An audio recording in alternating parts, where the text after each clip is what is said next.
Actually வந்து நம்ம ஜனங்க வந்து பார்த்தீங்கன்னா, தண்ணீரை மட்டும் தான் அந்த மாரி சொல்லிட்டு இருக்காங்க. என்னன்னா நீர் சேர்ந்துனா சீர் சிந்துன்னு. இந்த உலகத்தில எது இயற்கை மூலியமா நம்மளுக்கு கிடைக்குதோ, அது எதுவும் நீங்க வேஸ்ட் பண்றீங்களோ, அது அனைத்துமே திருப்பி உங்களுக்கு கிடைக்கிறது ரொம்ப கஷ்டம்.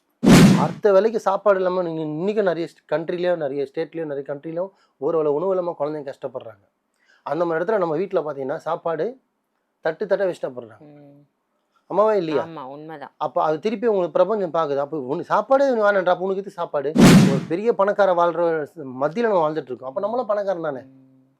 சந்தோஷமா வாழணும். அப்ப என்ன பண்ணணும்? எதுவுமே தயவு செஞ்சு சொல்ல வர கருத்து என்னன்னா, ம் தண்ணி, சாப்பாடு, பணம் தயவு செஞ்சு வீண் விரயம் பண்ணாதீங்க. உங்களுக்கு தேவையானது சம்பாரிங்க. தேவையானது சாப்பிடுங்க. அதிகமா இருந்தா 4 பேருக்கு நல்லது பண்ணுங்க. அன்பே உங்களுக்கு நல்லது சேரும். அதே மாரி தண்ணி அளவோட பயன்படுத்துங்க. நீங்க அளவோட கம்மி பயன்படுத்தி போர்லேருந்து இழுத்தீங்கன்னா, அது இன்னொருத்தன் வீட்டுக்கு போகும். நம்ம இங்க பார்த்தீங்கன்னா ஜம்முன்னு இருக்கோம். நம்ம சென்னை சிட்டில இருக்கிறோம். அது நம்மளுக்கு தெரியல. இன்னைக்கும் ஒரு 500 கிலோமீட்டர் அந்த பக்கம் போனீங்கன்னா, ஒரு குடம் தண்ணிக்கே 10 மைல் போறாங்க. ம். ஒரு அரிசி மூட்டை தூரத்துக்கு 5 கிலோமீட்டர் போறாங்க. பஸ் வசதி இல்லாத ஊர்லாம் இருக்குது.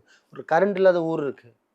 ஆனா, இங்க எல்லாமே நம்மளுக்கு இறைவன் குடுத்துருக்கான். இந்த சென்னை சைட்ல நம்ம வளர்ந்து பொறந்திருக்கோம். இதுவே ஒரு பாக்கியம் தானே! உண்ம. அ அப்ப எவ்ளோ நம்ம அத வளத்தோட இருக்கக்கூடிய இடத்துல நம்ம இவ்ளோ வாழ்றது. பலத்தோட இப்படி ஆமா. திரும்புனா இந்த பக்கம் ஷாப்பிங் மால், இந்த பக்கம் ம். எல்லாமே இருக்கு. ம்.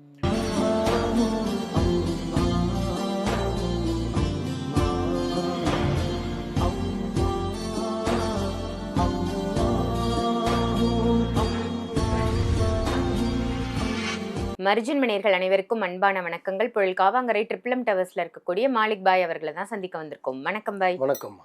பாய், இன்னைக்கான டாபிக், இப்போ நீர் சிந்துனா சீர் சிந்தும் அப்படின்னு சொல்லுவாங்க. தண்ணியை வேஸ்ட் பண்ணக்கூடாதுன்னு ஆதி காலத்துல இருந்தே நிறைய பழமொழிகள் அதுக்காக சொல்லியிருக்காங்க. எதனால இந்த மாதிரி தண்ணி சிந்தக்கூடாதுன்னு சொல்றாங்க பாய்? ஆக்சுவலி வந்து நம்ம ஜனங்க வந்து பார்த்தீங்கன்னா, தண்ணீரை மட்டும் தான் அந்த மாரி சொல்லிட்டு இருக்காங்க. என்னன்னா நீர் சேர்ந்துனா சீர் சிந்துன்னு. இந்த உலகத்தில எது இயற்கை மூலியமா நம்மளுக்கு கிடைக்குதோ, அது எதுவும் நீங்க வேஸ்ட் பண்றீங்களோ, அது அனைத்துமே திருப்பி உங்களுக்கு கிடைக்கிறது ரொம்ப கஷ்டம். ம். இயற்கையா நீங்க உருவாக்குறது வந்து பார்த்தீங்கன்னா, 10 உடைக்கலாம், 10 செய்யலாம். ஆனா இயற்கையா வர்றது உங்களால உருவாக்க முடியாது. முடியாது. ஆமா. மில்லியன் கணக்குல வச்சா கூட உங்களால உருவாக்க முடியாது. ஆனா அந்த இயற்கை உங்களுக்கு அத குடுக்கும்போது, இந்த பிரபஞ்சம் உங்களுக்கு குடுக்கும்போது அது உங்களுக்கானது. அது நீங்க வந்து எவ்வளோ நீங்க அத அலட்சியமா நடத்துறீங்களோ, எவ்வளோ இப்ப தண்ணி வேஸ்ட் பண்றதா இருக்கட்டும், சாப்பாடு வேஸ்ட் பண்றதா இருக்கட்டும், வர லக்ஷ்மிய நீங்க வீண் விரயம் வேஸ்ட்டா பண்றதா இருக்கட்டும், இது எல்லாமே பார்த்தீங்கன்னா, திருப்பி உங்க கையில வர்றது ரொம்ப கஷ்டம்.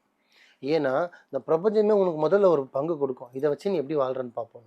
அத வச்சு நீ 4 பேருக்கு உபயோகமா இருந்து நீ வாழ்ந்துட்டீங்கன்னா, அதுக்கும் மேல நீங்க போயிடலாம்.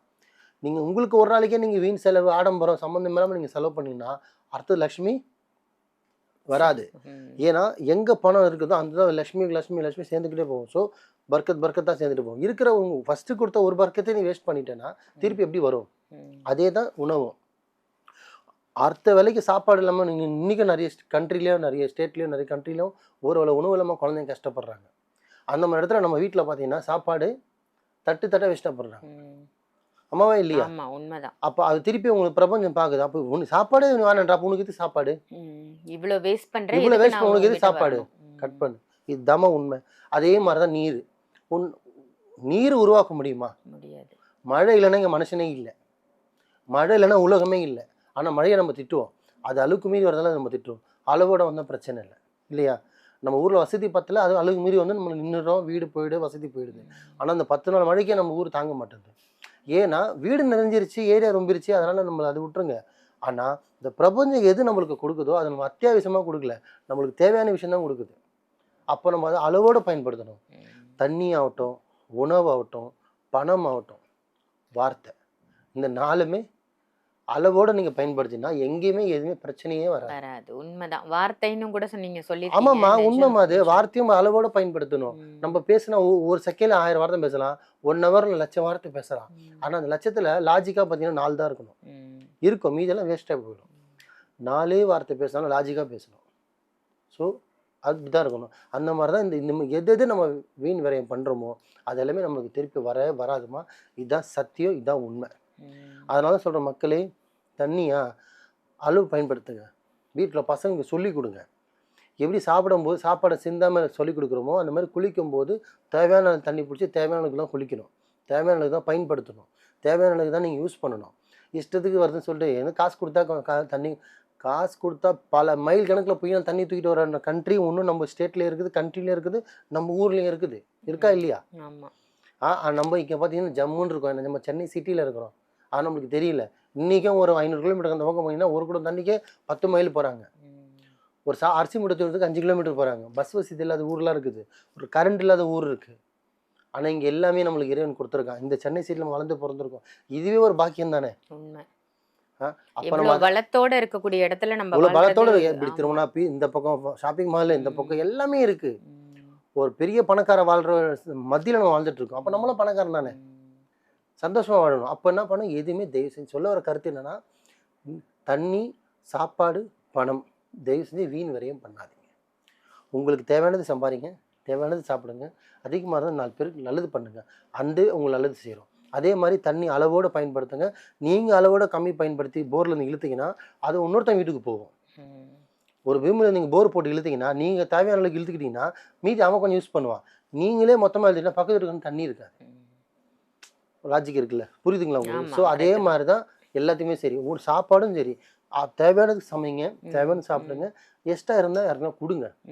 தானே வச்சுட்டு குப்பையில் போட்டு நாய்க்கு போகிற பேரில் செஞ்சாதீங்க. கெட்டு போய் ஸோ வீணாக்க முடிஞ்ச அளவுக்கு இதெல்லாம் கொஞ்சம் கரெக்ட் பண்ணிங்கனாலே உங்கள் வீட்டில் வருமானம் வரும், மண் நிம்மதி வரும், நிம்மதியான தூக்கம் வரும், நிம்மதியான சாப்பாடு வரும், லக்ஷ்மி பர்க்கத்துன்ற விஷயம் வீடு தேடி வரும், உங்களை தேடியும் வரும். ஏன்னா அளவோடு பயன்படுத்துகிறேன். அந்த பிரபஞ்சம் உங்களை கவனிச்சுட்டு தான் இருக்குது. ஒரு நாளும் இறைவன் சொல்கிறோமே, பிரபஞ்சம்தான் இறைவன், இறைவன் தான் பிரபஞ்சம். ஸோ இந்த ஒளியவே முடியாது. இது சொல்லுவாங்க இல்லையா, சொல்கிறா 4 ரூமுக்குள்ளே யார் பார்க்க போகிறா, நம்ம ரூமுக்குள்ள தப்பு செஞ்சால் யார் தெரிய போகுதுன்னு. நம்ம என்ன சொல்லுவோம், மேலே ஒருத்தன் பார்த்துட்ருக்கான்னு. பிரபஞ்சம் எல்லா இடத்துலையுமே இருக்குது. செவுத்துக்கு கூட காது இருக்குன்னு சொல்லுவாங்க. அது என்ன அர்த்தம்னா பிரபஞ்சம். இந்த பிரபஞ்சத்தை விட ஒளியவே முடியாது. நீ என்ன இழைக்கிறையோ அது திருப்பி உன்கிட்ட கிடைக்காது. அதனால் பார்த்து வார்த்தை விடுங்க, பார்த்து செலவு பண்ணுங்கள், நல்லதே நினைங்க, நல்லதே செய்யுங்க, நல்லதே நடக்கும். வாழ்க வளமுடன். சிறப்பு பாய். தண்ணீர் மட்டும்தான் நான் கேட்டேன். ஆனா தண்ணீர், உணவு இதையும் தாண்டி வார்த்தைகள் வரைக்கும் நீங்க சொல்லியிருக்கீங்க. ரொம்ப ரொம்ப அற்புதமான தகவல். எதை எப்படி எந்த நேரத்துல பயன்படுத்தணும் அப்படிங்கறத ரொம்ப அருமையா சொன்னீங்க. நன்றி பாய். நன்றிம்மா.